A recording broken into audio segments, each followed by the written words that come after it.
Hey, what's up you guys? So we're grabbing our stuff here and we're gonna go do these gutters across the street, and then once we're done with that, we got some gardening to do in the yard, so stay tuned and we're gonna get on a gardening video today in fall. Imagine that. Alright you guys, well same as yesterday. We're gonna get all these leaves out of the gutter. Then we're gonna sweep the gutters and then we're gonna run water through it. We'll probably sweep off some of her roof and get these big old sticks off. She's right under this big old tree over here. So there's sticks all over the roof, so we'll probably go ahead and peel all the sticks off too. Yeah, we're gonna knock this out and then we're gonna get over there and do some work in our yard. Right there. If the weather permits. Looks like it's gonna start raining soon, so I'm gonna try to knock this out. Just kind of coming up here and sweeping it all back, letting it all fall down so when I do the gutters, nothing else is gonna fall back in.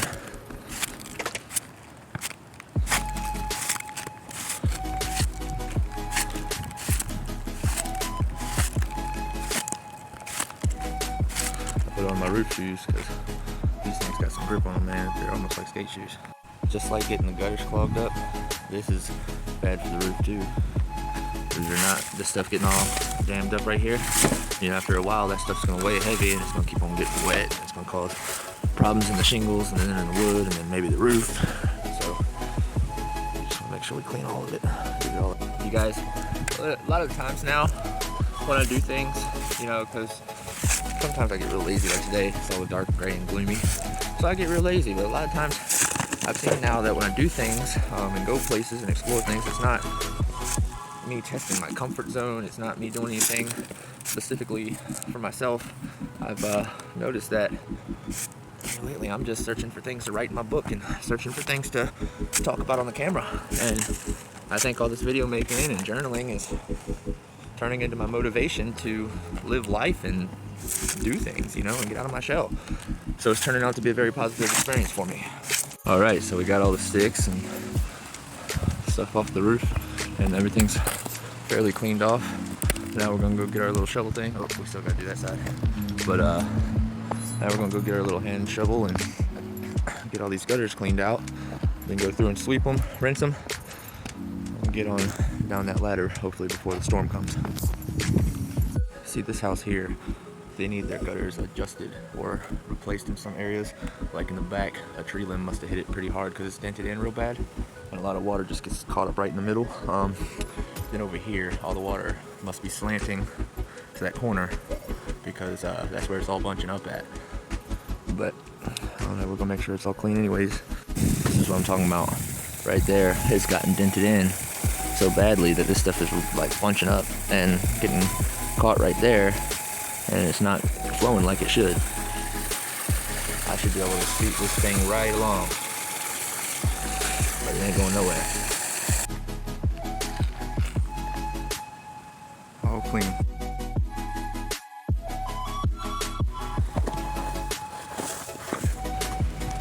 You guys, fall time is one of the best times to transplant a plant like a boxwood.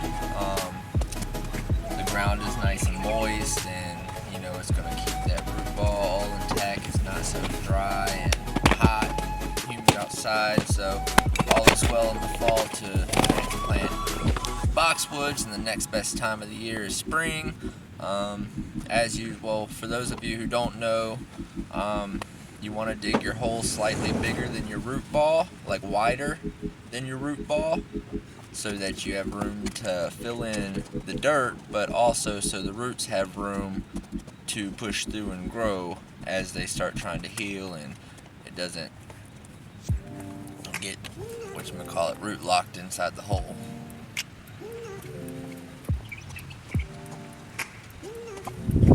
It's also important to take your measurements and try to make sure you've got even space in between, and make sure you're putting them in a straight line unless you're going for the crooked look. But in this case, I'm going for a uniformed look, so I'm just trying to make them go in a straight line, because eventually they're going to grow into each other and form a wall. And there's a lot of gardeners out there, and they all have their own way of doing things. But I would recommend keeping the root ball, the base of the trunk, the top of the root ball, about 1.5 inches to 2 inches above ground level when you're planting. But that's just how I was taught to garden. Some people put it flush with the ground, but I think you're supposed to put it above ground level, at least 1.5 inches. Where we dug up those boxwoods so they could make this ramp, and now I'm putting them back in front of it. And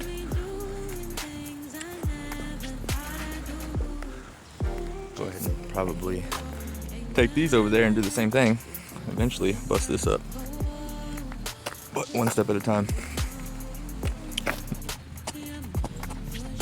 And of course, when you're digging one up, you want to go ahead and dig it wider than the branches of the plant so you know you get a good enough root ball.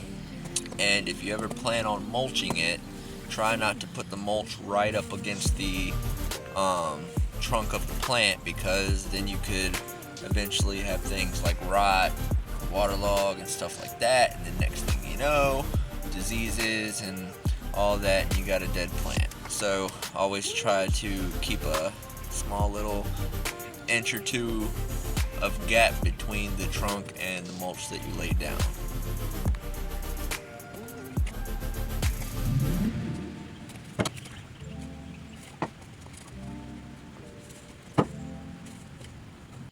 All right, so we've got 3 of them in so far, and we're raking out the dirt and getting kind of the shape of the bed as we go, so at the end of it, it'll be a lot easier. But yeah, then we're going to take those 2 and we're going to plop them in the middle of these, and take that little tiny one and probably stick it right here on the corner, or like have it come out diagonally, probably about right here in this general spot.